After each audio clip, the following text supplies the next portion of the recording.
गोंदिया में ज्येष्ठ नागरिक सेवा संघ सदस्यों के लिए मेडिकल चेकअप शिविर का भव्य आयोजन।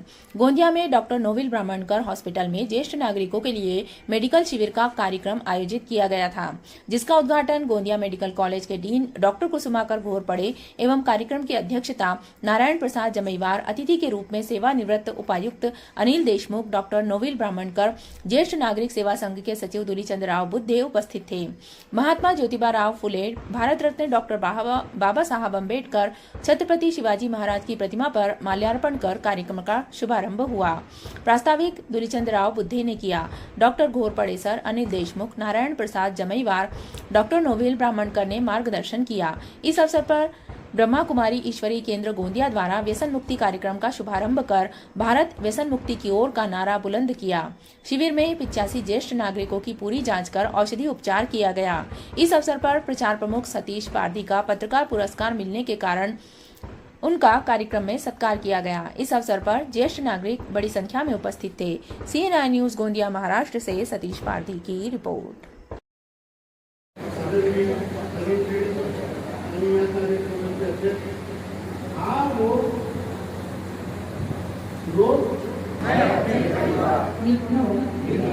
एवं समाज को नशामुक्त जीवन के लिए प्रेरित करूं। मैं अपने तन, मन, समय एवं शक्तियों का सदुपयोग करूंगी। मैं नशामुक्त स्वस्थ, जागरूक एवं विकसित भारत के निर्माण में अपना सकारात्मक योगदान दूंगा। जय हिंद, जय भारत। जय हिंद, जय भारत। ओम शांति।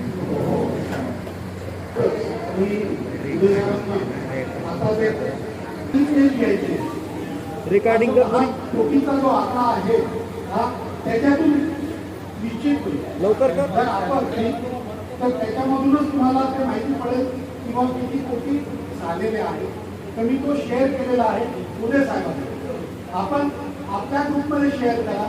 आपल्या माध्यमातून आपण त्या त्या युवांच्या संपर्कात येतो त्यांना ती ते घ्यायला बाध्य करा. म्हणजे हा उपक्रम सफल झाला प्रेरित करा. एवढं आरोग्य शिबिर जेव्हा आयोजित केले जातात त्यामध्ये डेफिनेटली लोकांचा समज हाच राहतो की इथे फक्त आपल्याला जायचं आहे, काहीतरी औषधं खात्रीमात्र देतील, पुढे त्याच्यातून काही होणार नाही.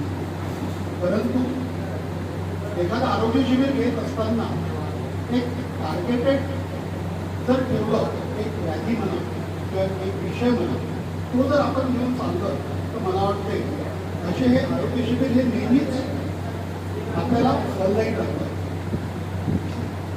यासाठी शासनाच्या सुद्धा बऱ्याच योजना आहेत आणि यासाठी शासकीय वैद्यकीय महाविद्यालयाच्या माध्यमातून आपण या राबविण्याचा प्रयत्न करतो नेहमी.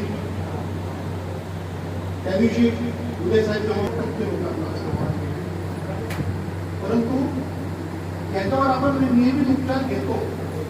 पण याच्या व्यतिरिक्त जेव्हा आजार होतात दुसरे, जसा आजचा हा स्पेसिफिक तो कॅम्प आहे, म्हणजे मूत्रविकाराशी तो कॅम्प आहे, त्याचं कसं आहे, शर्मेपोटी म्हणा त्याच्याशी संबंधित जर आरोग्य शिबिर जर घेतलं तर त्याची फल निश्चिती डेफिनेटली यादरम्यान कोकणी सुचलेली आहे.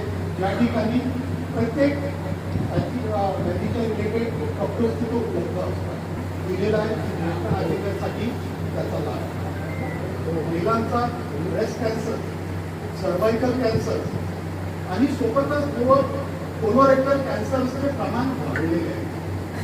मला वाटते आपण याच्यासाठी सुद्धा एखादे शिबिर व शहराच्या बाहेर जर घेतले, कारण आपण जर प्रयत्न केले तर म्हणजे आपल्याकडे काही उपकरणं आहेत ज्याच्या माध्यमातून आपण हे करू शकतो. आज आपण सगळे एज्युकेटेड आणि शासकीय सेवेत असल्यामुळे आपल्याला काही गोष्टींची माहिती आहे.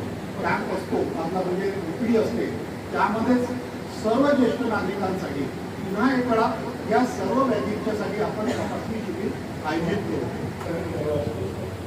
कारण की ब्रह्माकुमारी डिपार्टमेंट जे आहे, ब्रह्मकुमारी संस्था आहे, त्याचं मेडिकल डिपार्टमेंट आणि गव्हर्नमेंट ऑफ इंडियाचं सोशल जस्टिस डिपार्टमेंट यांचा एमओयू साईन होऊन कार्यक्रम 10 करोड लोकांची प्रकृती आहे नशामुक्तीबद्दल देशामध्ये घ्यायची असा एक कार्यक्रम ठरला आहे. आणि तो उद्यापासून आता आम्ही शाळेत संस्थेमध्ये राहू, परंतु त्याचा शुभारंभ करण्यासाठी 5 तारीख आम्हाला दिली होती. आणि त्यामध्ये वीर साहेबांच्या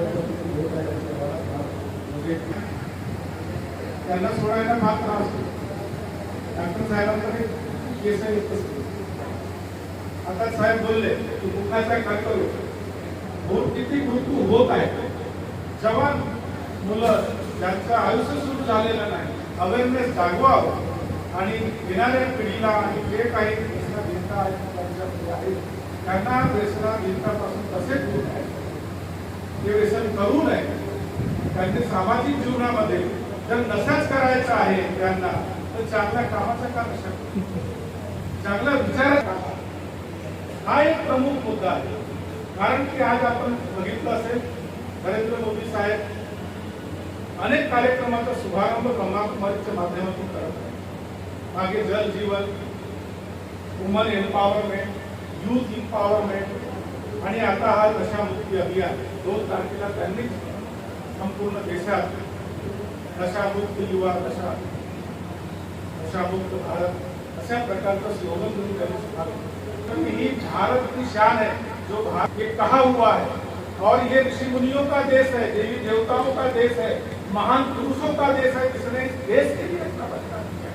चाहे ये इसके राष्ट्रपति भवन में आज ब्रह्माकुमारी का चिंतन होता है, डेली सत्संग होता है, निर्माण करने के लिए अपने आप को सरकारी योजनाओं के साथ रनिंग आपल्याला ऑलरेडी दिलेलं आहे. मी काही गोष्ट बोलू इच्छितो इथं. ज्या प्रकारे आपल्याला आता एक अनुभवला कॅम्पबद्दल. कॅम्प म्हणजे कॅम्पमध्ये आल्यानंतर फक्त नाही आपलं रोगाचं निदान आणि पूर्णपणे ठीक झालं ही बाब नसते. कॅम्प हा मार्गदर्शनासाठी असतो. कॅम्प हा मार्गदर्शनासाठी असते आणि रिप्रेझेंटेशनसाठी असते. कॅम्पचा उद्देश आहे की तुम्ही पण मार्गदर्शन घ्या आणि आपल्यासोबत असलेले 4-5 लोक तुमचे मित्र मंडळी असतात त्यांना पण मार्गदर्शन द्या. हा एक्सपोनेन्शियल कंपाऊंडिंग झाल्यासारखं असतं. जे बाब हे तुम्हाला लक्षात आली आहे ते तुम्ही इतर आपल्या मित्रांना द्या, आपल्या शेजाऱ्यांना द्या, तेव्हा हे कॅम्पसाईट करायला असतात. श्रीबिंद मला बोलवलं आलेलं होतं ज्येष्ठ नागरिक संघात. त्यावेळी मी एक आपली जो विचार आहे प्रकट केलं होतं की ज्येष्ठ नागरिक म्हणजे काय. म्हणजे तुम्ही ह्या एजमध्ये तुम्ही सर्वांच्या बद्दल विचार केला, आपल्या मुलाबद्दल विचार केला, त्याच्या एज्युकेशन बद्दल विचार केला, त्याच्या राहण्याबद्दल विचार केला, त्याच्या कपड्याबद्दल विचार केला. पण जेव्हा तुम्हाला स्वतः सगळ्यात जास्त ज्यावेळी वेळ आलेली आहे त्याबद्दल तुम्ही त्या गोष्टीकडे निसर्गाची जरूर करता. आणि हे सत्य आहे. तुम्हाला ताप आला तर नाही राहू द्या, 2 दिवस राहील. पेन आला राहू द्या, 2 दिवस राहील. तर हे काही गोष्टी आहेत आणि काही रोग आहेत, डिसीज आहेत, ते खासकर आफ्टर 45 इयर्स नंतर जास्त प्रकट होतात. ते म्हणजे पुरुषामध्ये सगळ्यात जास्त आहे ते लघवीचे त्रास. लघवीचा त्रास म्हणजे काय तर प्रोस्टेट कॅन्सर जे असते ते आता एक गौरव होता की प्रोस्टेट कॅन्सर, ब्रेस्ट कॅन्सर, जे की कॅन्सर म्हणत होतो आपण सगळं विचार करत होतो की हे शहरी बिमारी आहे. निदान होत होतं. आज निदानाचे उपकरण आणि त्याच्यामुळे याचा डायग्नोसिस आहे ते वाढलेलं आहे आणि अवेअरनेस पण वाढलेला आहे. म्हणून हा जो कॅन्सर आहे आता आपल्याला ह्या समाजामध्ये दिसून येतो. तर कॅन्सरचा आपल्या गोंदिया जिल्ह्यामध्ये प्रचंड प्रमाण वाढलेलं आहे. सर आणि इंटरनॅशनल जर्नलमध्ये प्रेझेंट पण झाला ब्राह्मणकर हॉस्पिटलच्या नावाने. त्या केस सिरीजमध्ये आपण 150 केसेस ब्रेस्ट कॅन्सरचा ऑपरेट केल्यानंतर तिथं माहीत पडला की मॅक्झिमम केसेस हे स्टेज 3 आणि हायली अग्रेसिव्हमध्ये 3 आणि हायर स्टेजमध्ये येते. म्हणजे कोणत्याही महिलाला स्तनमध्ये गाठ आली की जांच करणं जरुरी आहे. 40 रेड साईन्स आहेत, सिग्नल्स आहेत की काही ना काही शरीरामध्ये काही ना काही वाईट आहे. तुम्ही जा आणि चेक करा, डॉक्टरला दाखवा, सर्जनला दाखवा, जे बी तुमचे जवळपासचे जे फिजिशियन असतात त्याला दाखवा. ते एक साथ जैविला नसतो, तसा प्रत्येक कॅन्सर वाईट नसतो, होऊ शकतं. ठीक आहे. त्यानंतर आपले हार्मोन इम्बॅलन्स होतात, जे आपले सेक्स हार्मोन, लघवीची धार कमी होणं, थेंब पडणार, वारंवार लघवी येणार, लघवीला ताकद लावणार. एक वेळ लघवी झाली तसं वाटत नाही की लघवी पूर्ण झाली, असं वाटतं की एनलार्जमेंट होतो. आपल्या ज्येष्ठ नागरिकसाठी गाईडलाईन आपण बायोप्सी करू शकतो. कॅम्प आहे, अवेअरनेस हे यासाठी असतो.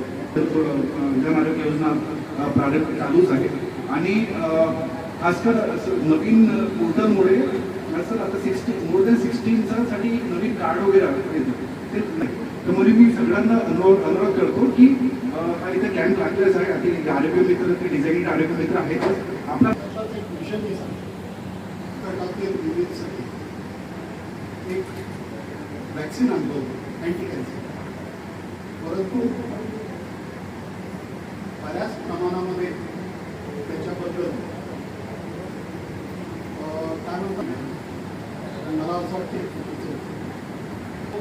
गर्भाशयाचा जो कॅन्सर पुढे होतो त्याच्यापासून हा अवरोध करण्यासाठी मदत तो कुठलाही कॅन्सर होणार नाही. बातम्या वाचल्या आणि ती गैरसमज निर्माण झाली. आता हे गैरसमज जर निर्माण करून घ्यायचं असेल तर ते कान टोचवायचे असेल तर सोडा की ही लस आपण घेतली पाहिजे आणि ही लस हे प्रामुख्यानं जबाबदार व्यक्तीसाठी म्हणजे आपण कोणावर तरी श्रद्धा ठेवली पाहिजे, विश्वास ठेवला पाहिजे.